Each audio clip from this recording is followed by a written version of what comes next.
ये एक well gelled team नजर ही नहीं आ रही। टीम नहीं कह सकते एक्सपेक्ट करना है इनसे कि कुछ जीतेंगे या कुछ करेंगे, ये तो आपस में नहीं दिया।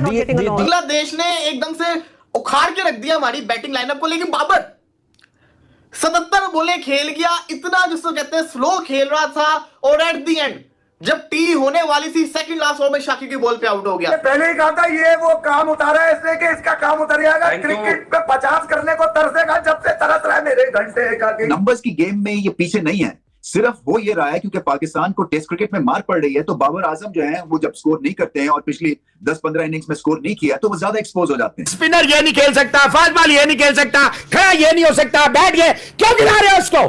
मुझे ये बताओ बाबर आजम क्यों खेल रहा है? ये भी धरती का बोझ है। पाकिस्तान अफोर्ड नहीं करता कि आप बाबर आजम के बगैर मैदान में उतरें, क्योंकि ये वो बल्लेबाज हैं जो कहीं पर भी कभी भी बड़ी इनिंग खेल सकते हैं, और जब बाबर आजम खेलते हैं तो फिर पूरी दुनिया देखती है। बाबर आजम को एक तो मुंह बंद करने के लिए बड़ी सिंपल सी चीज करनी है कि बहुत सारे रन उनको कर देने चाहिए। खासतौर पे जब वो पाकिस्तान में खेलते हैं तो कभी भी लैक ऑफ फॉर्म की बात नहीं होती, क्योंकि ये पिचेस उनको सूट करती हैं, उनका रिकॉर्ड बहुत अच्छा है पाकिस्तानी ट्रैक्स के ऊपर। अरे कॉमेडी लिए आज लग रहा था कि आज वो दिन आ गया, आज फाइनली बाबर का 50 देखने को मिल जाएगा, लेकिन नहीं। बाबर आजम जिसको कहते हैं ना, पहले फास्ट बॉलर क्या तो आउट हो रहा था, अब स्पिनर क्या तो आउट हो रहा है। लेके अरमा आंसू में बह गए हम, विराट बनते बनते घंटे के किंग बन गए। क्या रीजन है कि हम लोग जब भी सामने कोई ओपोनेंट आता है बगैर ये देखे कि ये कहां से बिलोंग करता है, ये इसकी क्या स्ट्रेंथ है, कुछ किसी चीज का नॉलेज नहीं होता, और हम लोग ओवर कॉन्फिडेंट होकर जो है वो उसके आगे हाथ फैला देते हैं। लड़के भूल गए कि टेस्ट क्रिकेट कैसे खेली जाती है। ये टेस्ट क्रिकेट है। मेरा तो दिमाग फट रहा है कि इसको हो तो हो क्या गया है, क्या हो गया बाबर आजम को। कभी कभार ना हम ऑफ ट्रैक हो जाते हैं, हम इतनी तारीफें हमसे हजम नहीं होती, हमसे इतनी ज्यादा जो पूरी दुनिया आपके पीछे खड़ी होती है, जी आप ही हैं, ग्रेटेस्ट हैं, दिस है, दैट है, वो आप लोगों से हजम नहीं होता। निकलो 80 की 80 ये घंटे के फैंस निकलो एक एक करके। साहब इंडिया को तो ये घर का शेर कह के आप हर वक्त बातें करते थे, भाई आप भी घर का शेर बन जाओ। आपको पिच बनानी नहीं आती, आपको पिच बना के उसको रीड करना नहीं आता, तो आपके लिए तो शर्म का मुकाम है। पाकिस्तान के क्रिकेट की रियलिटी से रन नहीं होने, वो अपने रन भी नहीं कर पाएंगे। आप लोग निकल जाइए पिच से। पिछले पूरे टेस्ट मैच में 4 दिन पिच करते रहे, 5वें दिन सेकंड सेशन में रिजल्ट निकाल के बांग्लादेश ने दे दिया। बाबर आजम नेचुरल गेम नहीं खेल रहा था, इतना स्लो ये खेल रहा था, इतना डर के बाबर आजम खेल रहा था कि मैं आपको बयान नहीं कर सकता। बॉल भी अंदर लेके आया, बॉल इधर आ, मेरी स्टंप पे लाकर मुझे आउट कर, और बाबर कर लेंगे, वापसी कर लेंगे। बाबर इतने भी बुरे नहीं हैं जितनी बुरी क्रिकेट बाबर आजम के बल्ले से इस वक्त प्रोड्यूस हो रही है।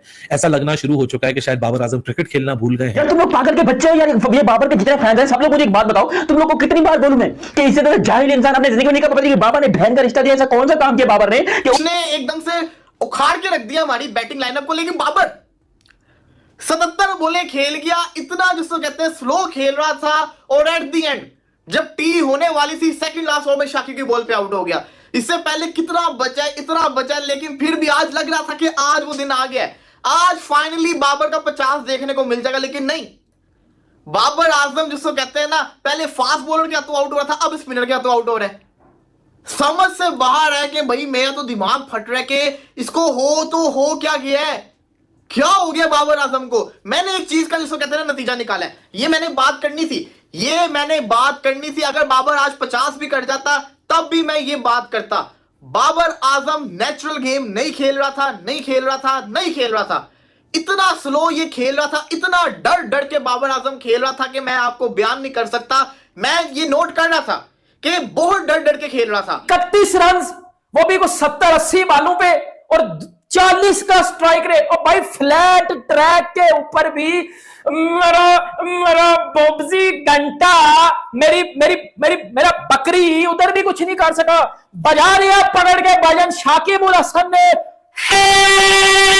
बजा दिया पकड़ के मेरे घंटे को पकड़ के बजा दिया भजन बांग्लादेश ने। आप अंदाजा लगा लो पिछली 15 इनिंग्स में घंटे का एक भी 50 नहीं है।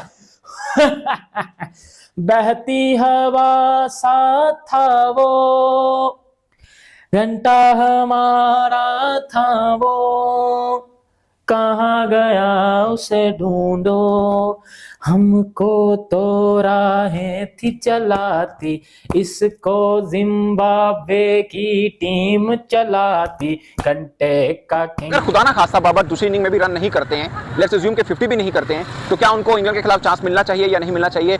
मुझे लगता है कि अगरचे वो पूरे अगले आइंदा बरस के जो पाकिस्तान ने इस टेस्ट चैंपियनशिप के मैचेस खेलने हैं उसमें भी अगर 50 नहीं करते, तब भी शायद पाकिस्तान अफोर्ड नहीं करता कि आप बाबर आजम के बगैर मैदान में उतरें, क्योंकि ये वो बल्लेबाज हैं जो कहीं पर भी कभी भी बड़ी इनिंग खेल सकते हैं। और जब बाबर आजम खेलते हैं तो फिर पूरी दुनिया देखती है। और मुझे याद है पाकिस्तान एक लंबे अरसे तक बाबर आजम की वजह से ही जीतता रहा है। उस वक्त आज भी अगर बाबर आजम रन करते हैं बांग्लादेश के खिलाफ तो बात होती है कि यार अपनी पिच के ऊपर बांग्लादेश कौन सा हरीफ है, उसके खिलाफ कौन सा रन करके आपने क्या कर लेना। ये तो अब हमें इंपॉर्टेंस पता चलिए कि नहीं, बांग्लादेश के बॉलर भी बड़े तगड़े बॉलर हैं, एटलीस्ट हमारे बॉलर्स की निस्बत वो ज्यादा तेज बॉल कर रहे हैं। इस टेस्ट मैचेस की सीरीज जो है ना, इनको देखा जाए तो हमारे बॉलर से ज्यादा तेज बॉल कर रहे हैं। शायद बहुत लंबे अरसे के बाद पहली मरतबा ऐसा हुआ होगा कि आप किसी ऐसे हरीफ के खिलाफ खेल रहे हैं जिनके तमाम बॉलर अपने हमारे तमाम बॉलर से तेज बॉल कर रहे हैं। ये भी एक खास बात है। घंटे का 33 रन पे आउट हो गया। विराट कोहली के साथ कंपेयर करने वाला बकरी पिछली 15 इनिंग्स में एक 50 नहीं कर सका, और इसको पाकिस्तान में विराट कोहली के साथ कंपेयर किया जाता है। हमारे कुछ एक्स क्रिकेटर कहते हैं कि ये विराट कोहली से बेटर प्लेयर है, क्योंकि ये जो सॉलिड खेलता है, इसकी अच्छा कुछ तो कहते हैं बेटर है, और कुछ आगे ये पेश कराते हैं कि इसकी टेक्निक विराट कोहली के सचिन तेंदुलकर द ग्रेट सचिन तेंदुलकर से